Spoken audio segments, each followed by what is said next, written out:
give me a minute to get all this link stuff happening, and then I'll be able to. So we're live now. Now I should be able to get this link, and then should be able to share it around because it's annoying because I have to share it to. This should be us here. Oh yeah, that's that there. I have to log in and log out to the different pages. It's annoying because it I doesn't remember allow me. What's that? last time it was just a Facebook. I thought it was just a Facebook link. Yeah, it Uh, is. It's I'll do the Facebook link. I'm just gonna post it. Seems more To the. professional this time. That's what I'm saying. Oh yeah, it used to be Facebook, but the Facebook doesn't do the lives anymore. They're gonna shut down next month, so that's why I'm doing it on here, which is a Oh, bit more professional now, which is good. Um, geez, they'll be shutting it down because it must be costing them money. Yeah, okay, that's interesting. Now that's in the WA page. I'm also going to post it in the Brisbane Lions supporters group, which is there's a Queensland one as well, plus the WA one. It does. It's annoying how they're shutting down in the Facebook Live. That's why I thought I'll start from the YouTube from the start of the season because if I start halfway through the season and have to shut down, it's going to be very annoying. Um, and then that's that there. I'll also post to the Brisbane Lions game day festivities as well, maybe. Um, that might work. And then also I'm going to go onto the Brisbane Lions Facebook page. We got one more follower. We've got 929 followers now. I've also made a petition to sign for mental health, by the way. I'm not sure if you saw that link at all, but uh, we Oh, need a mate, mental health round. yeah, I agree with you there. But yeah, I'm not usually on social media, unfortunately. I came on today to post about Josh's app, but yeah, usually I'm very off Facebook. But I think Yeah, the passing of both Selwood brothers is terribly sad. Um, yeah, I don't have much else to add. It's very sad, and obviously, if anyone listening needs help or anyone watching needs help, please reach out to someone, friends, family, Lifeline. Yeah, it just honestly brings a tear to my eye. I remember watching Adam and Troy Selwood as a kid, and they were very courageous players. Um, I more remember watching Adam because he was slightly the better player, but yeah, amazing, and I don't know, they seemed like they had their lives together. Like Adam was, she, he taught my cousin last year PE at Perth College. Um, and yeah, she was a bit shocked by it too. I think everyone was, to be honest. I think everyone just thought it was someone had misprinted the paper and said that it was a few months since Troy's passed. Um, yeah, I don't know. Just maybe I do have like a few highlights of watching Adams that I remember for sure. I remember one day I was at Subiaco Oval and he was tagging Joel that day, and he ran and smashed Joel kind of on the wing next to the dugout, and he'd hurt himself, and he was like bent over on the floor, and Joel was flat out on the floor. Joel got up and pushed Adam into the ground, and I think he actually got a week for that. It was the first time Joel Selwood got suspended. It was for pushing his brother into the ground. It was pretty funny.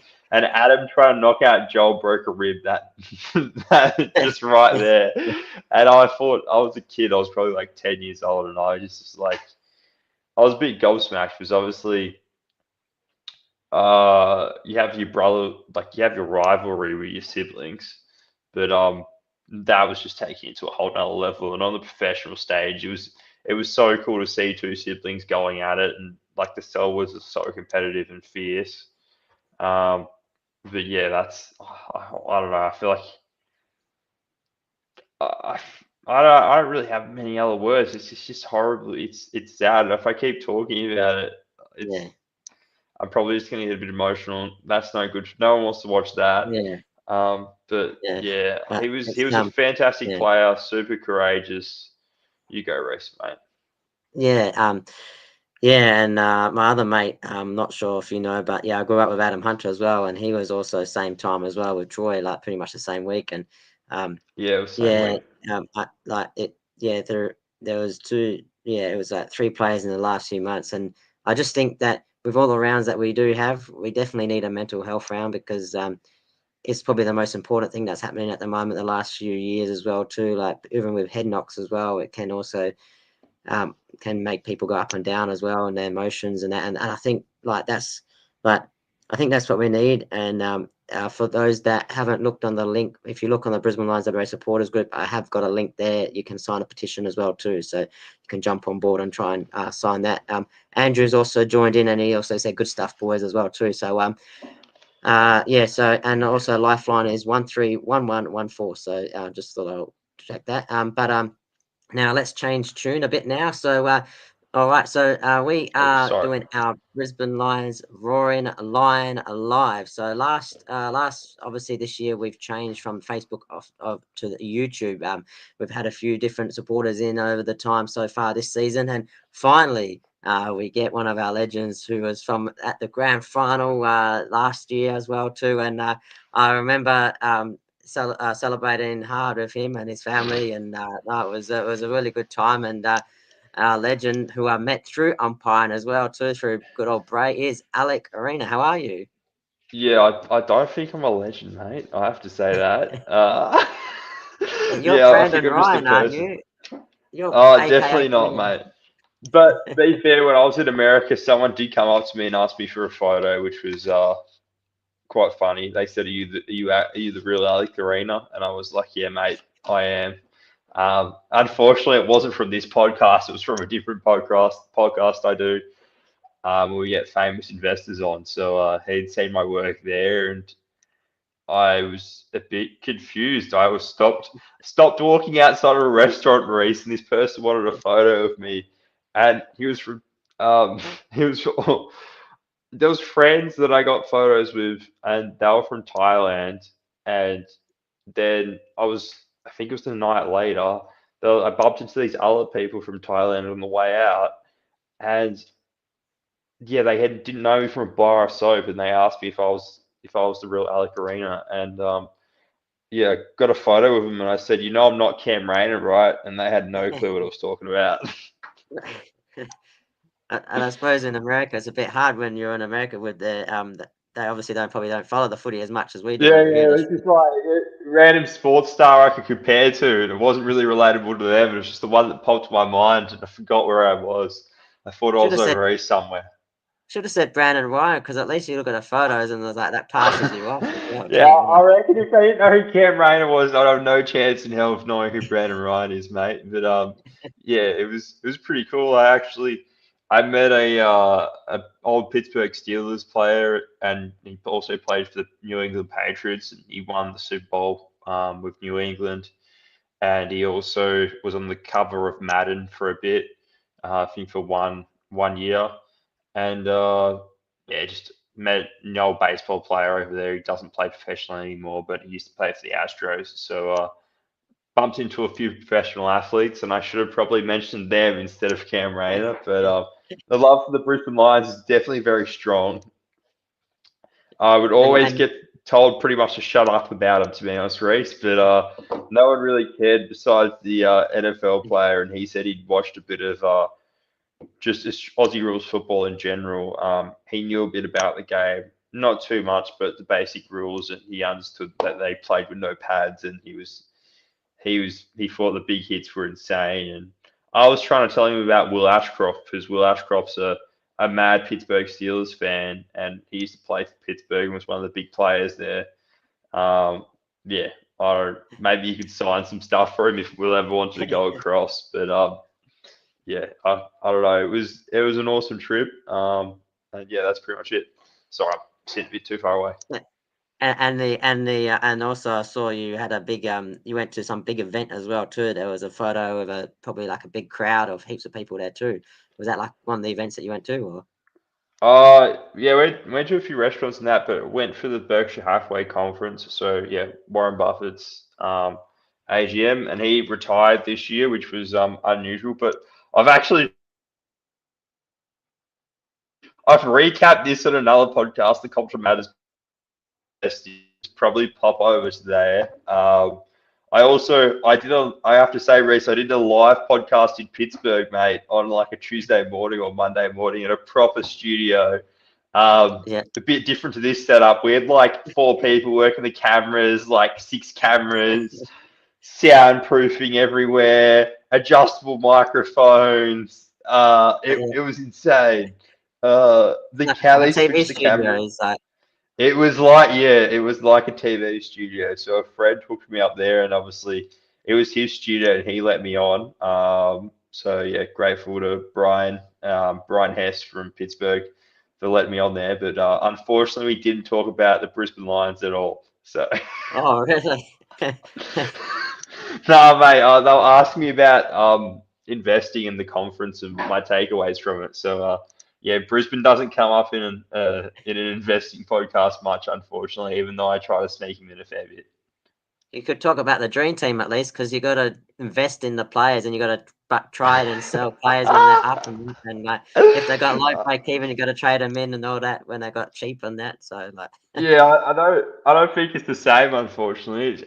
It's a bit similar. I really enjoy it, but yeah, you don't really know in fantasy what I know you don't know on the share market what a share's worth. You come with an intrinsic value, so evaluation. Like you go through, you read their financials, you go out and meet management and do all that stuff, speak to employees, and then you come up with a valuation of what you think the shares are worth. And obviously, you want to buy shares that trade at a discount to that value. But you can, when you're playing fantasy, like Kyle Lohman at the moment, it's like he's really, really cheap, and I've got him in my team. But I've recently got him in my team because I think he's probably worth close to 600,000. So I think it's close because to a double at the he's been moment. subbed off every game pretty much, so hasn't actually Yeah, played he's a full been game. subbed off, and then the game, like he played a lot of that St Kilda game, which he shouldn't have. So his game time looked okay, but it actually wasn't that good because his arm was stuffed the whole game, and then the Geelong game he couldn't get anywhere near it because of the bad ankle. But yeah, it's a bit different because maybe if Kyle Lohman has a bad 10 weeks, he's not going to get up to $600,000. So it's rough and it's feel, and players come in and out of form.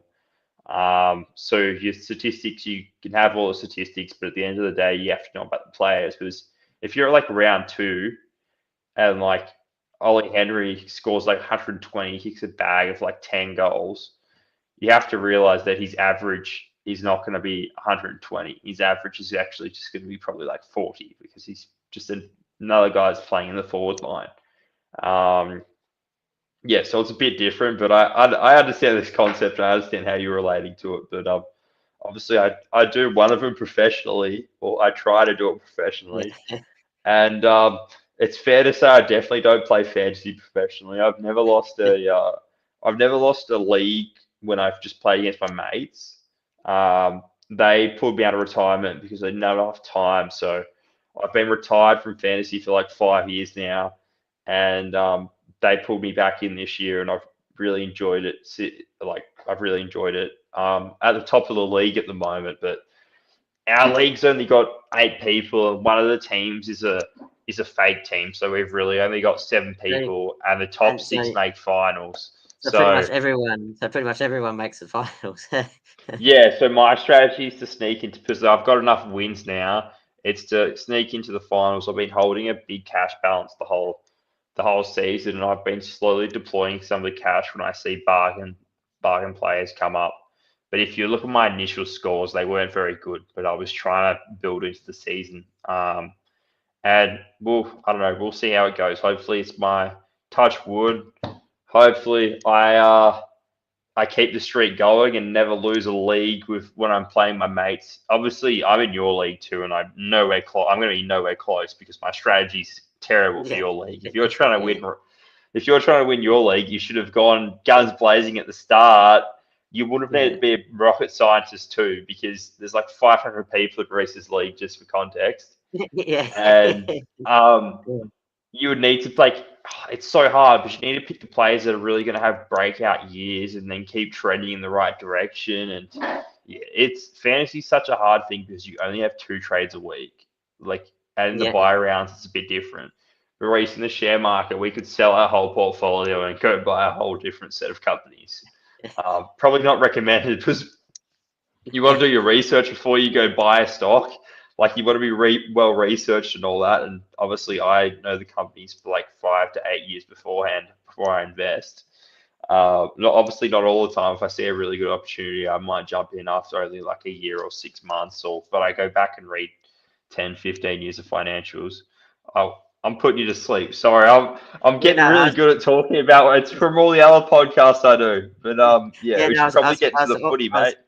yeah, I was almost going to say a bit about the footy because the fantasy, yeah, I find that if you get a lot of 11 injuries, it can hurt a bit. So I do a bit of Real Dream Team and Super Coach. I'm doing better in that than fantasy because I think I've had less injuries and plus I'm probably top 400 in Real Dream Team and top 20K in Super Coach. But then fantasy, I've had about 11 injuries. But this week, I've only got one player out, but then this week a lot of people have a lot of players out from Horn Francis, and then Kitty Coleman's out this week. I didn't jump on him, but you jumped on him last week, and I think I jumped on him a few weeks ago because I was a part of my strategy because when I was away, it's so hard to keep up to date, especially with being on the other side of the world from America. You're always at the wrong time zone.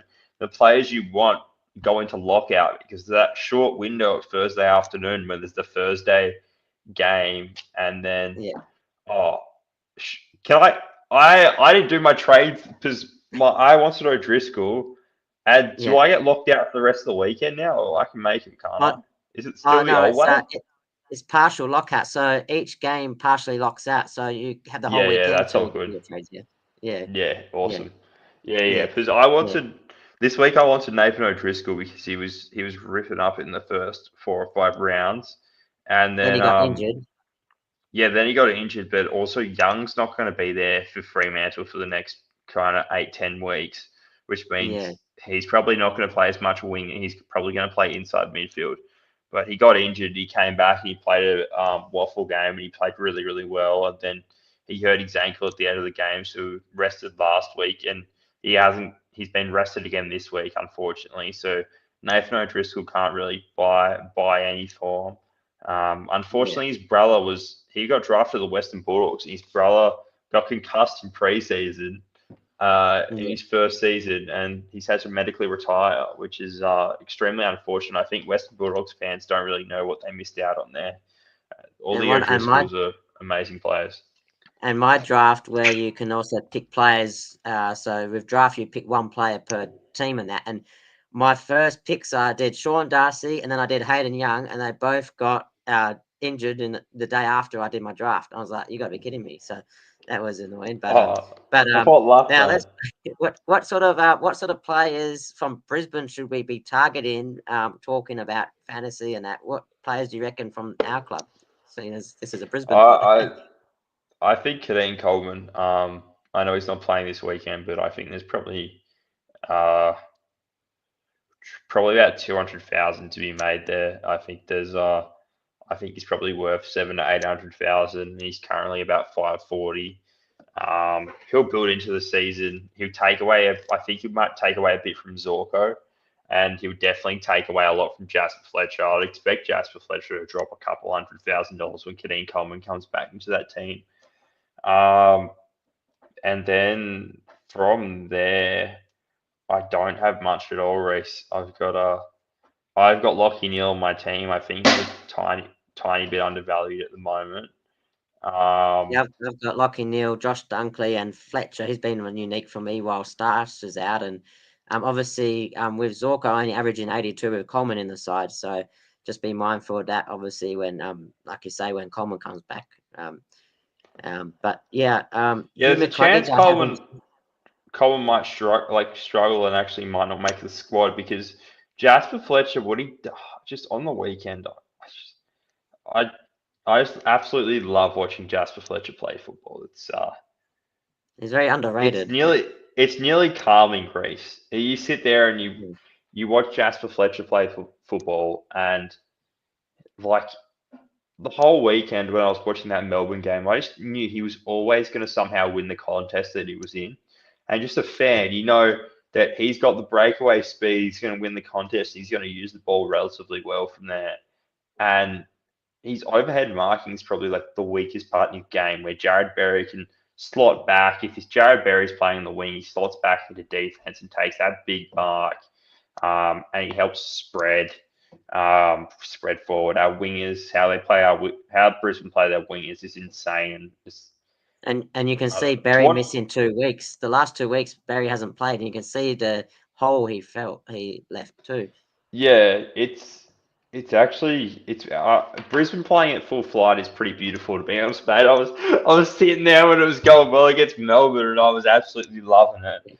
That And that then passage of play against Melbourne was probably the best passage we've had all year too. Actually, like it was that with yeah, 5 seconds from one end to the other end of the ground. I was just thinking, jeepers, where's this all been all year? So, for Melbourne to beat us when we played like that was quite incredible. But obviously, the last 5 minutes, what they decided to do, they kicked a Gorn like 20 times in a row, and like Gorn's my yeah, I captain think in the Dream team, but it did hurt though as a fan. it hurt emotionally. Yeah, it hurt emotionally, um, but it was good for Dream Team. Look, uh, yeah, we Brisbane can't win obviously we can't win every game. And if you're playing football, injuries are a part of it.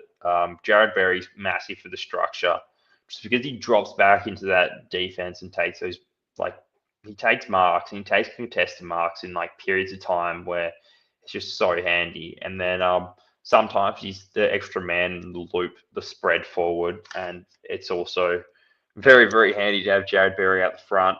And he's an absolute gut runner, a really good tackler.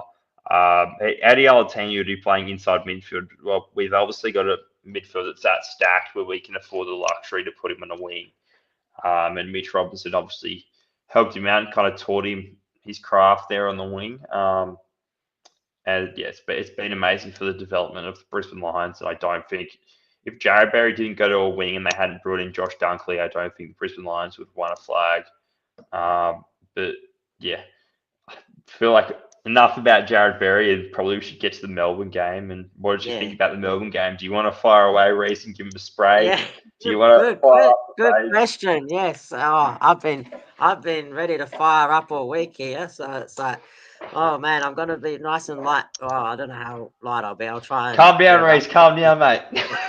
So, so I was just like, oh man, I was just thinking like, what on earth are these guys doing? Like we had such a up until that last 5 minutes, like you're thinking like, why do they not kick like lower their eyes, kick down or anything like that? But Petty kept blocking the hole. That meant the Berry or not Berry, Brisbane had to kick down the line to Gorn once, not once, not twice, not 3 times, not 4 times, but like about 5 times in a row.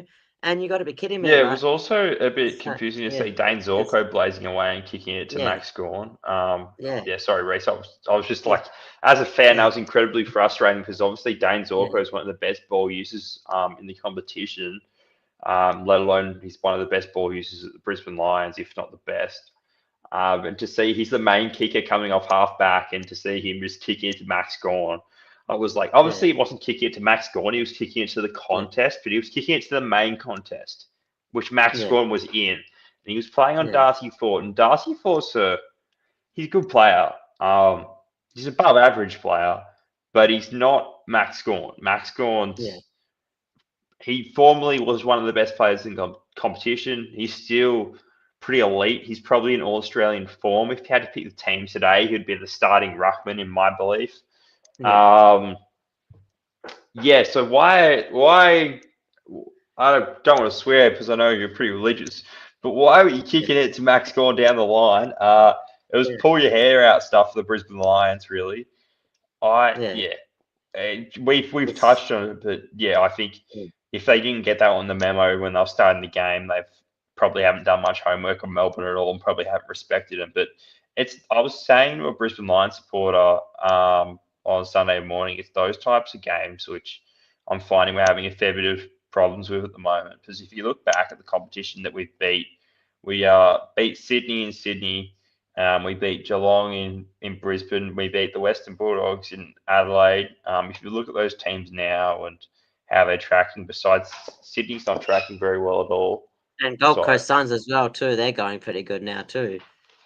Yeah, the Gold Coast Suns, they're going Really good. I was, to be honest, I was surprised to wake up and see that. I was obviously in America. And I thought we'd struggle because our team was a bit weaker that week with injuries.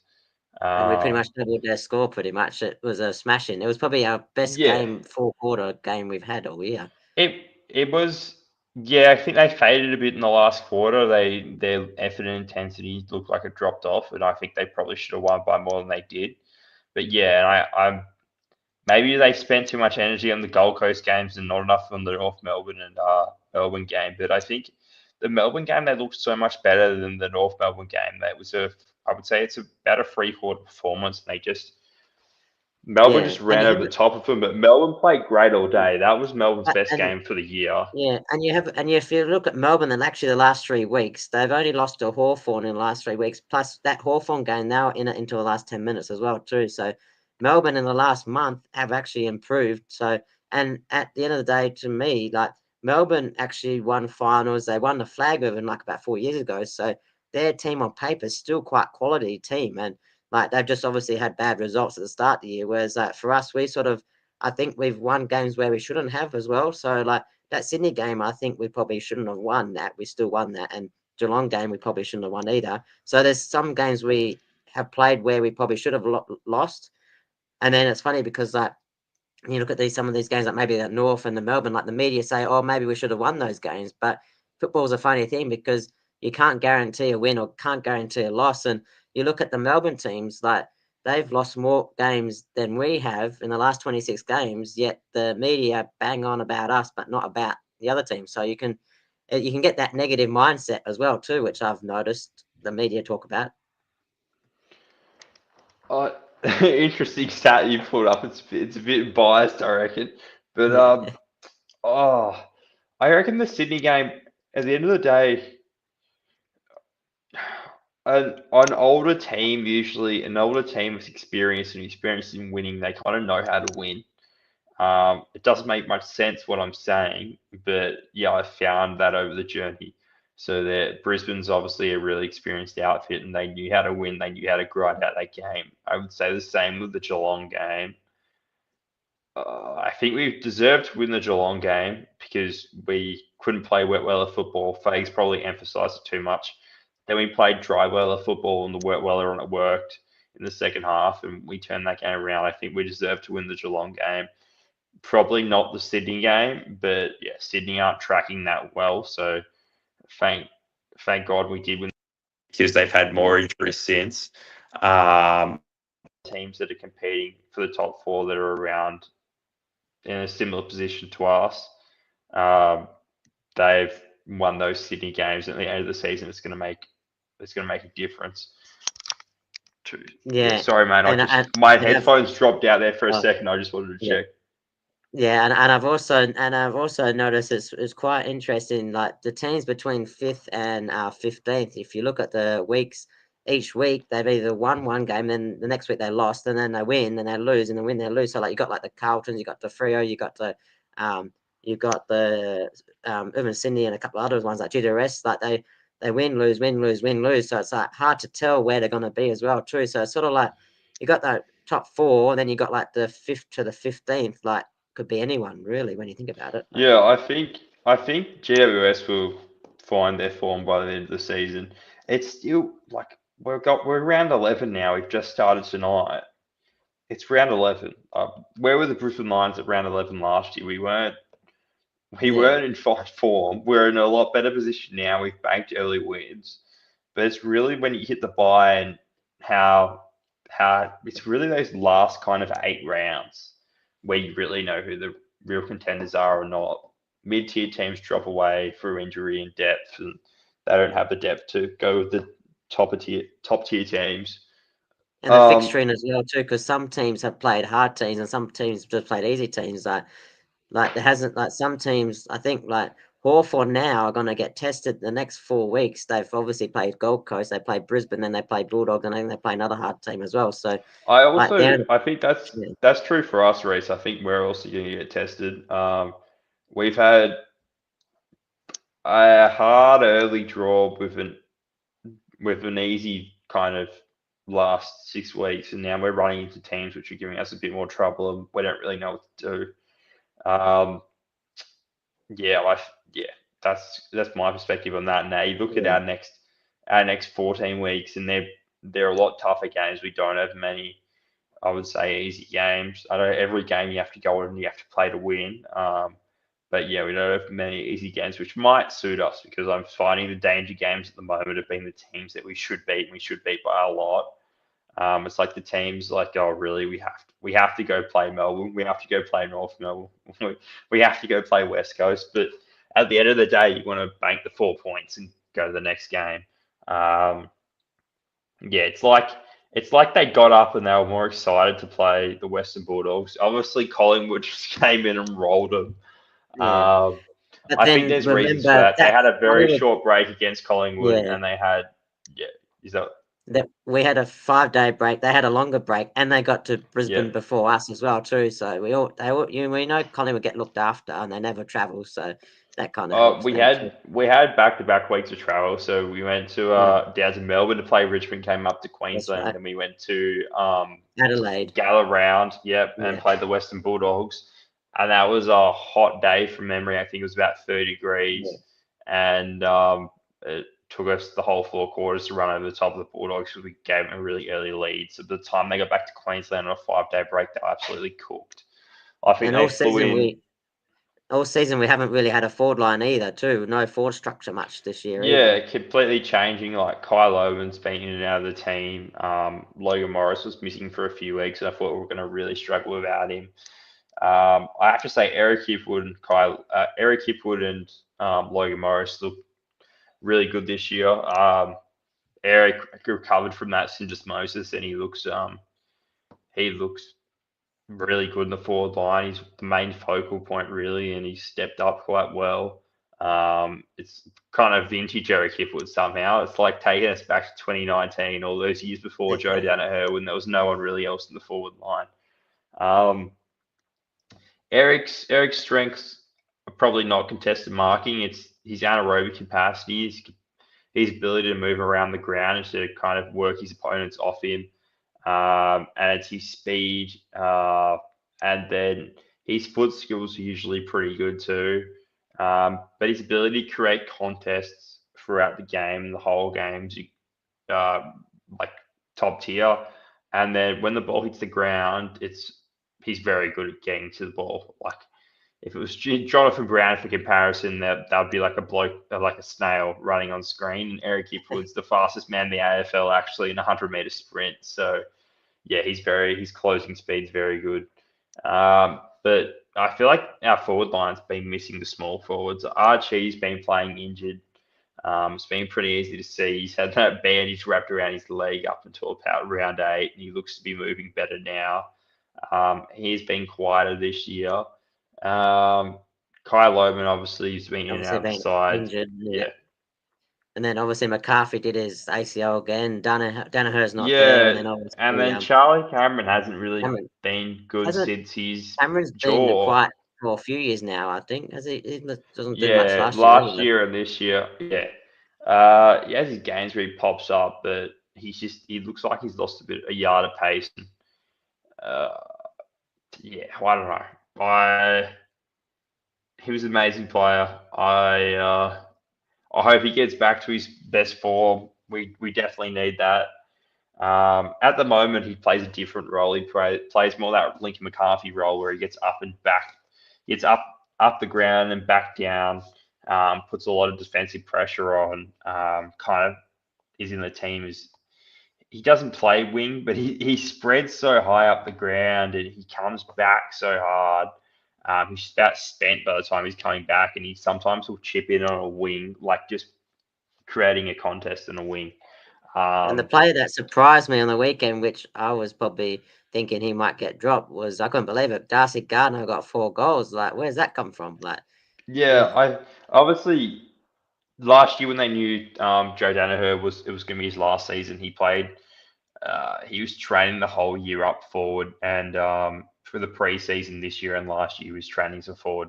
And then he's a bit of he's probably a second tall forward or third tall forward. He's slightly shorter than me, But yeah, he looked really, really good in the forward line, and I reckon um, he's probably good to have in the teams. One player that can shut down their best key defender and then create a contest from there. And he's an older, more mature body. Um, he's no premium forward, but he's a pretty good player. And yeah, I would after that performance, I would definitely keep him in the team. Even if he kicked 2 or 1 goal a week, I'd be pretty happy with that. His kicking was great too. It was really straight. I Yeah. just want to say like Cam Rain has also struggled. Yeah, he looked good in that Sydney game at round one, and he hasn't done that much since. The structure's just been off. The structure's been really off though, Reece. So usually Charlie And they Cameron and they gets up and and they put back, and then Kai and then Loman he plays that Charlie Cameron role that Charlie Cameron used to play 2 to 3 years ago. So he's closer to goal. That's why Kai Loman's a lot more accurate than Charlie Cameron because he's doing a lot less kilometers. So Kai Loman's doing about 6, where Charlie yeah. Cameron's doing about 10 and above. So try and take a shot at goal when you're absolutely spent a lot harder. And that's why, like, when Kai Loman has an opportunity, he kind of feels that it's more lively, more exciting, and you think like his accuracy, like his scoring accuracy when he's in front of goal, has got the ball in open play. It's a lot better than Charlie Cameron's Yeah. the last 2 years. So yeah, it's the Yeah. roles changed. He's playing that Lincoln McCarthy role, and it's a hard role to play. And Link was absolutely insane at that. Yeah, we missed Link, but such a And good it bloke was too. it was a bit odd on the weekend how Harris Andrews went up forward in the last bit as well too. So that was Yeah, I think that another was just to try that, to break the Jake Melksham oh true, kind of yeah, they tag. yeah, Um, yeah. I thought that was. Besides that, I think it's retarded and we should never do it again. Yeah, Um, me too. Yeah, I was like, I, yeah. yeah, That and yeah, he yeah, knows how to find the football in the back line. He doesn't know how to find the football in the forward line. If I was going to yeah, try a defender up forward, it would be Jack Payne. So with Tom Duday was to yeah, come back and all that to keep Ryan Lester in the team, but Ryan Lester's been in great form. He's had a yeah. quiet, like really last month, but his start to the season was absolutely insane. His run off half back, his kicking's been insane. His contested marking, his chase down tackles. He's just yeah, he's aged like a Penfolds bottle of wine, mate. He's aged like a Grange. He's and Ash McGrath. I saw Ash McGrath on Saturday night, and I asked. I said, Ash, um, what did you think of Dane Zorko and Ryan Lester? Obviously, they're premiership players now, just like you were 20 years ago. What did you think when they got to the club? And he said, oh, Froggy, like Ryan Lester, was the best bloke, and he's the best bloke, and I just Yeah, loved him from day one. because Zorko kicked it to him at the for the Miracle on Grass goal too. Yeah, but I said, Ash, what did you think of Dane Zorko? And he said, oh, to be, he said he walked in and he was about half a meter tall, and that's saying a lot because coming from me, I'm not the tallest bloke. And he goes, "It's the most arrogant." I couldn't realize why. Like, he walked in, he was just the most arrogant like footballer ever. He wasn't a very arrogant bloke. He was an arrogant footballer, and I was like, "Why does this guy think he's so good?" And then they hadn't matched him, and he reckons Zorko absolutely tore into pieces when he was a rookie. And then he told me a story about Zorgo. Like, I think he ripped one of his hamstrings in the time trial. He went that hard to try to keep up with the group because he was a bit unfit. And then that's why he came in, I think, in the 2013 season so late. Yeah. He was he was like a rookie. He'd been picked up in the He rookie was draft, he was an but older draft player. Yeah, yeah, but he didn't debut in round one where Ash was like he would have debuted in round one, but he debuted in like round 12 or something. So like I think he played his first game against the West Coast Eagles. I think it was the game that Polkinghorne kicked a yeah. goal from like 60 out Polkadot. the Yeah, that torpedo. Yeah, yeah, yeah, yeah. So yeah. Those were good he games. said Those ones. Zorks was insane. He knew how to rack the football. He would rack the pill. He said he was an amazing kick. He said he was like he compared his kick to Simon Black, and he had a bit of extra leg speed and did a lot less of getting in and under just to give him the shits. But Yeah. he said Dane's actually a great bloke too. He just didn't really. It took him about a year to work it out. And last year, Dane gave Ash McGrath a pair of boots. So yeah, they love each other very much now. But at the start, he was just a bit confused. He was like, "I'm a premiership player. You're a kid that couldn't get drafted. Why do you think you're better than me?" And then Ash went, "Fuck, he's better than me." Yeah.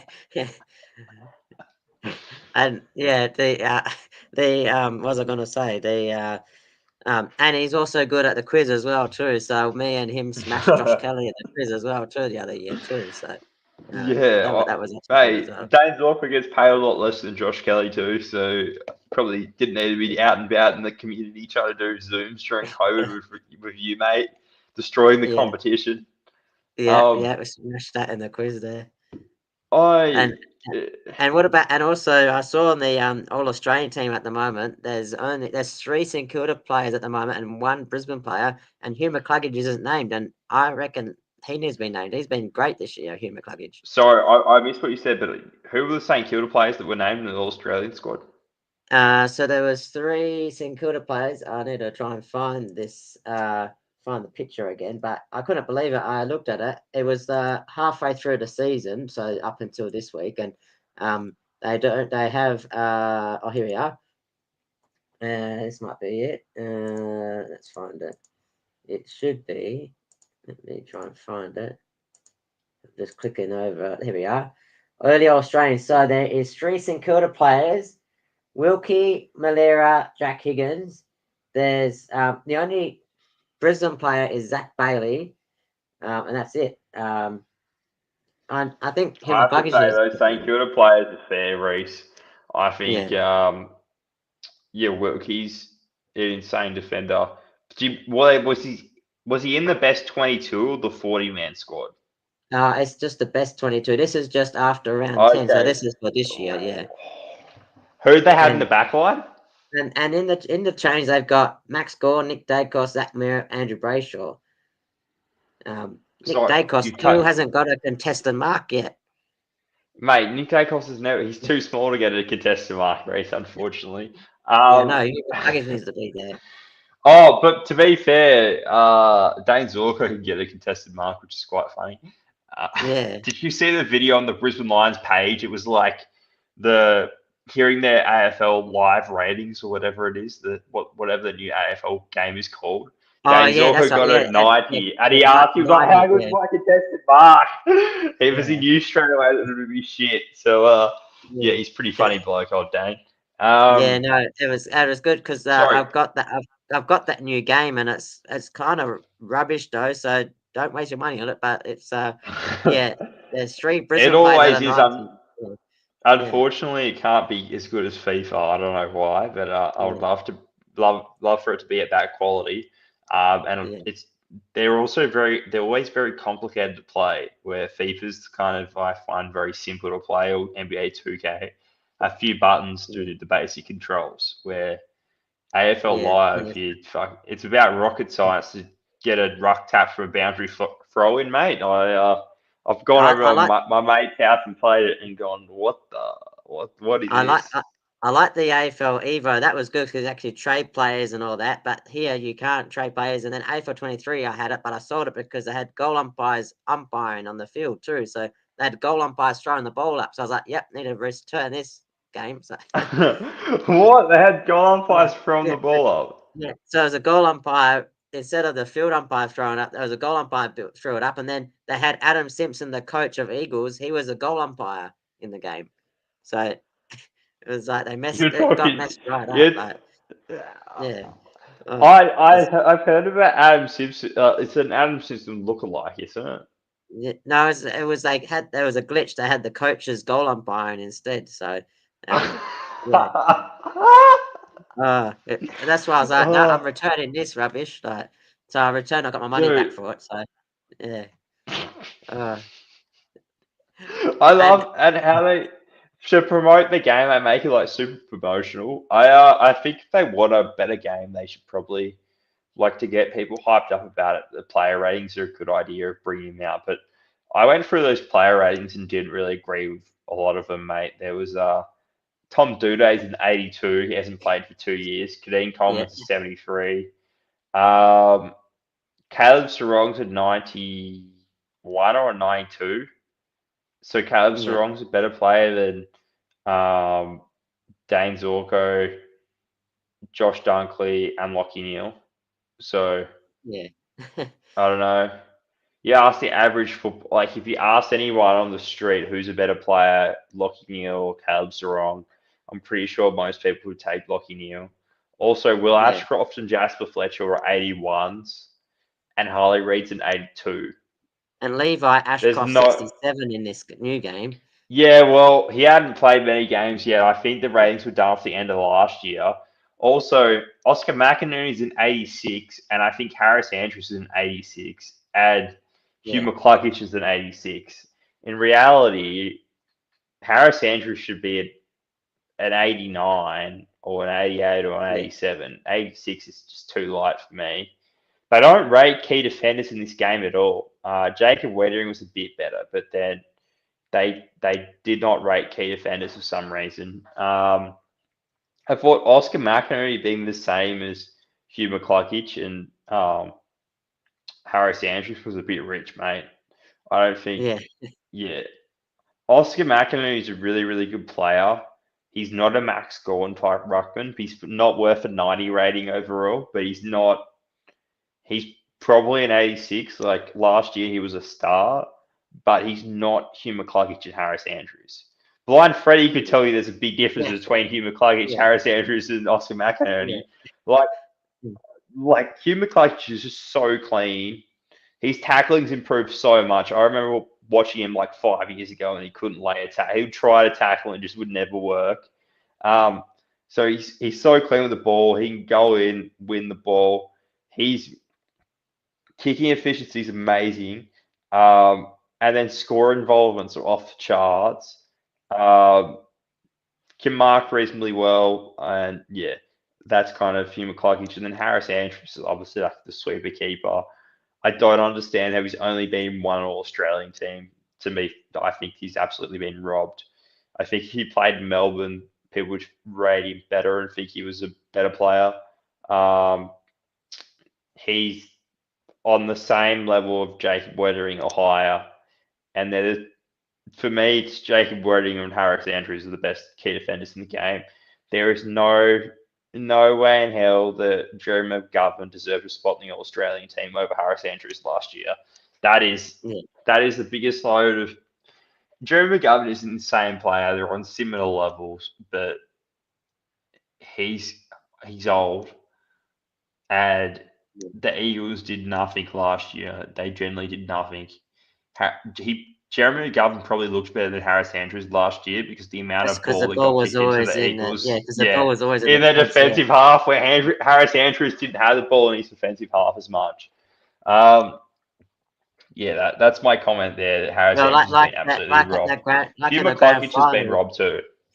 like in the grand final, like the ball was barely in the defense. Like you see Harris Andrews just chilling out the whole last quarter, just hugging around everywhere. Like, yeah, Um, yeah, Hugh McCluggage has also been robbed, but I think he should have been on the wing when they did wingers. So they supposedly still do wingers in the All Australian team, but they just put two midfielders on the wings. they just put So extra I mids think in there instead of an actual yeah, winger. Yeah, 2020 or 2021 that should have been Hugh McCluggage's spot. He's having a really really good year this year. I think he would be leading the Brisbane Lions best and fairest. Um, yeah, I think he should be.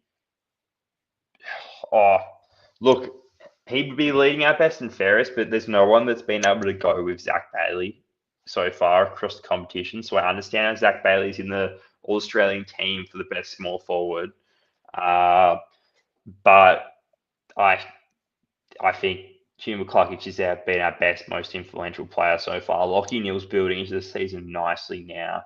Obviously, Josh Dunkley is super consistent, and then I think Will Ashcroft will also build into the season. I think a lot of our players have built into the season because we've obviously had that shorter preseason. well, we're the only And team that's made two grand finals in a row too. So 2 years in a row now we've had the short preseason compared to the rest. Like, yeah, And Yeah, also, we should yeah, probably and get to the preview of the yeah, game, Reece. yeah. We've just been That's what talking. that's what I was about to do. I was like, I better preview this game. Like, yeah, who are we playing? Yeah, we're playing now. Oh yeah, that's right. So this week, oh, these numpties on Facebook here. Like, I posted on social media because I had an article about Brisbane and Hawthorn, how Hawthorn's won the last 5 games in a row. And I'm like, yeah, well, the last time Brisbane beat Hawthorn was actually when they played at the Gabba in Gabble, which 2019, was but they like haven't 5 years actually ago. 5 years ago. And then this guy says, "Oh, oh no, you haven't. You lost last week." I'm like, "No, I'm not talking about that. I'm talking about the Hawthorn." Like, yeah, you get some randoms on there, but yeah, don't worry about Facebook sometimes. But yeah, as I say, we got Hawthorn this week. We are playing down in Melbourne again. What a surprise! Hawthorn never come up here, but uh, They Hawthorn. only come up when we're shit. Yeah. So we play so they played Gold Coast last week. They're coming off a loss to Gold Coast, and this week obviously Berry should be back, I believe. Is he back? He's back this week, isn't he? Oh, actually teams are out now. It's Thursday. I can actually have a look here. Yeah. Uh, Berry's back. Big O's missing, unfortunately. I don't really know why Big O's missing. He was named as an emergency. He's not named in the side. So Berry comes in, Kadeem Coleman comes out, and Devon Robinson looks like he's the sub. Devon Robinson's in the team for the first time this year.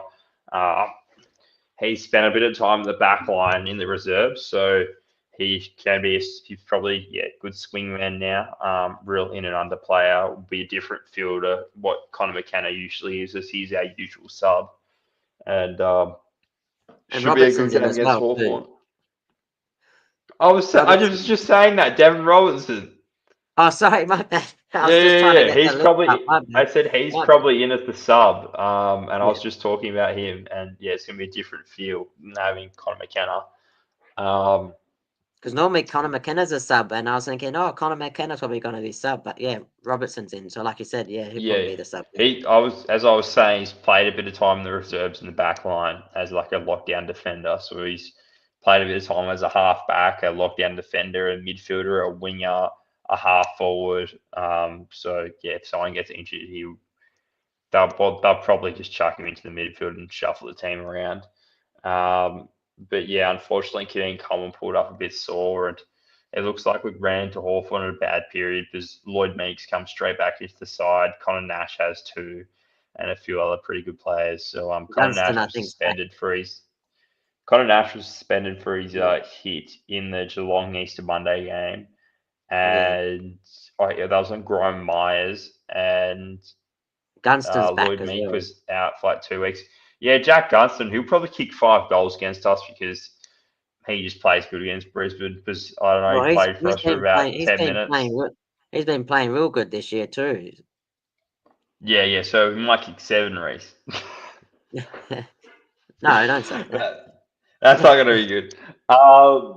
Yeah, remember last year he did nothing the whole year and kicked like 5 goals against us. That's right. I remember that. Yeah, that Yeah, we were at that game. We were watching that game up at the Kalamunda there. yeah, yeah, Yeah, yeah. that's right. Um, Because you were playing in that game too. Yeah, whatever you reckon, mate.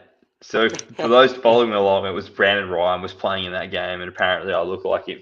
Uh, I think the midfield. I think they might not have enough quality to go with us in the midfield, so then we might have first use of the ball. It might not be the game that everyone thinks it's going to be. Obviously, Will Day's out for Hawthorn, will be out for another like 10 weeks, so they're relying on Walpole and Newcomb, and then there's a few young kids running through the middle to help them out, kind of pinch hitting. And obviously we've got Neil Dunkley, McCluggage, and Ashcroft. So our midfield bat's pretty deep, and they're pretty elite players in my opinion. Um, yeah, hopefully they can get on top from in the midfield, and then. But the last 2 weeks against North Melbourne and Melbourne, this area they've struggled in a lot is contested ball. Um, Kicking efficiency's also been poor against North Melbourne, and I don't know what it was against I don't know what it was like against Melbourne, but yeah, contested ball was right off for our midfield. They couldn't really get going with God.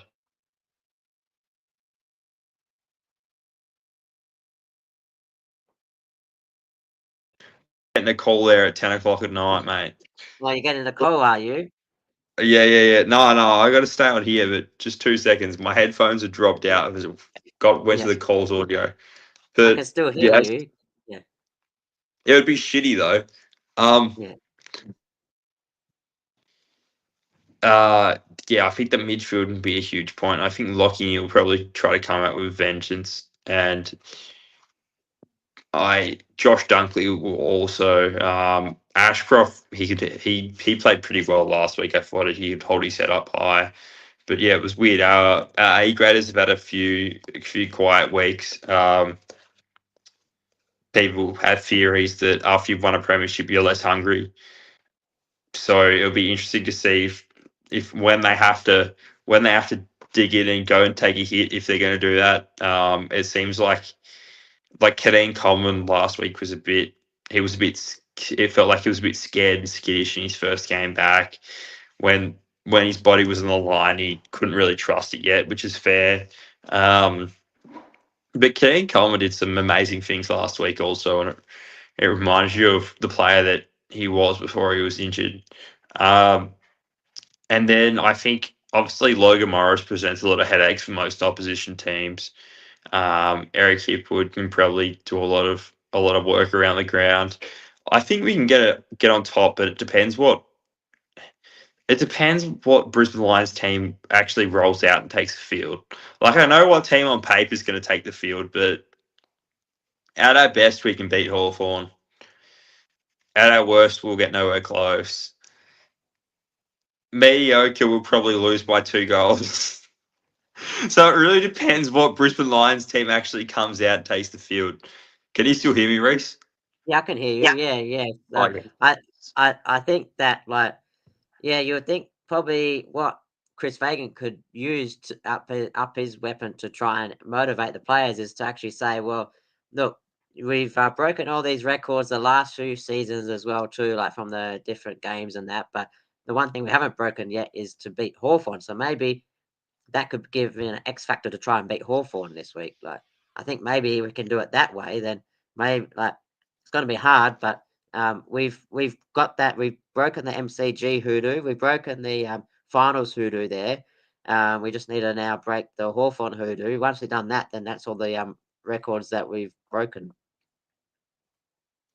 Yeah, man. Audio's just struggling a bit. There's it's coming back from my phone. I'm trying to get it to. Oh, yeah. So it's not working, is it? Yeah, I might have to try to leave and come back. I don't know how to get Yeah. this working. So Well, we'll can almost. you? Yeah. Yeah. You could try, but the audio's going to be annoying. So yeah, we can keep All talking. right. All good. Yeah. I was almost gonna wrap up soon anyway too, so we could probably just what's your so far? What's your prediction or where we're gonna finish this year? And what's your prediction on the ladder where we're gonna finish? I've got no clue. um, hopefully top four, top two would be awesome. I don't think we've got it in us again to come for fifth. Yeah, I think scraping from. Yeah, I don't know. It really. I don't know what they're going to do in the next few weeks, which is going to be pretty vital. And then I don't know what they're going to do coming into the turn. So after that bye, yeah, hopefully they just tread water in the next few weeks and have probably. I'd be happy with like 50-50, a few wins and a few losses. And then after that, I probably want 8 wins out of 8 coming into historically the teams that lose the least amount of games from round 16 to 24 or round 15 to 23. It depends what football season you're in now that we've added an extra week with the gather round. So the teams that finish the season strongly and have a longest win streak become the premier. Usually, obviously, last year we had such a strong back end and we lost that Collingwood and GWS game, but we dominated for the first few quarters and just let it slip at the end of the game. Our game management was completely off and we got outrun by teams with momentum. But you take those away and we matched that box and we were also looked like the best. Like we looked like the best team those last 8 weeks. Sydney had tapered off completely, and they had to try to patch the team back together to take him into finals. Really, so yeah, I think those last weeks before finals are so important. But obviously, you have to be in a position where you still make finals and make top four. Yeah. Obviously, historically, only two of the last, I think, 30 premiers have come from outside the no. Three of the last 30 premiers have come from outside the top four. Adelaide, the Western Bulldogs, and Brisbane. And So we're the only team that won every game away from a different state as well too. So we won 3 in a row away. So that was pretty crazy. yeah, it's very hard to do. Obviously, our team last year was very talented, and our team this year also is very talented. Um, yeah, I don't think it's just. I think Joe Danaher is very important, and it's that bailout kick down the line. Um, uh, I don't think we've got that this year, so I don't think we're career finishing as if we finish low. If we finish lower, I don't think we'll do as well. Yeah. Yeah. So hopefully our top 4 are finished then by the sounds of it then. Yeah, I'm hoping for a top four finish. I'm hoping for a top two finish, but realistically, I think we probably sneak into fourth. Yeah. And also not this week but next week we have the Bombers Brisbane Lions catch up, so that should be pretty good too. So we'll have more Yeah, details out on the website there, and that make sure you are following the Brisbane Lions WA supporters group as well too. Also make sure that you because you're going away not this week but next week, isn't it? A couple of weeks time, aren't you? I'll away next weekend because it's the long weekend. I'm going down south, but yeah, a few weeks after that, I'm going away again. Yeah. And yeah, I just obviously if you're, I think it'll be a great night at the shoe there with the Essendon cheer squad. Unfortunately, I can't make it, but yeah, get down to the shoe in the middle of Perth, and yeah, hopefully have a few drinks and enjoy the night. Who knows what's going to happen? Obviously, Essendon have been in horrible form recently. Yeah. They're a rebuilding side, but Yeah. it's one of those danger games where Brisbane could just go to sleep and do we actually? They'll probably be thinking to themselves, do we actually have to play Essendon? Yeah.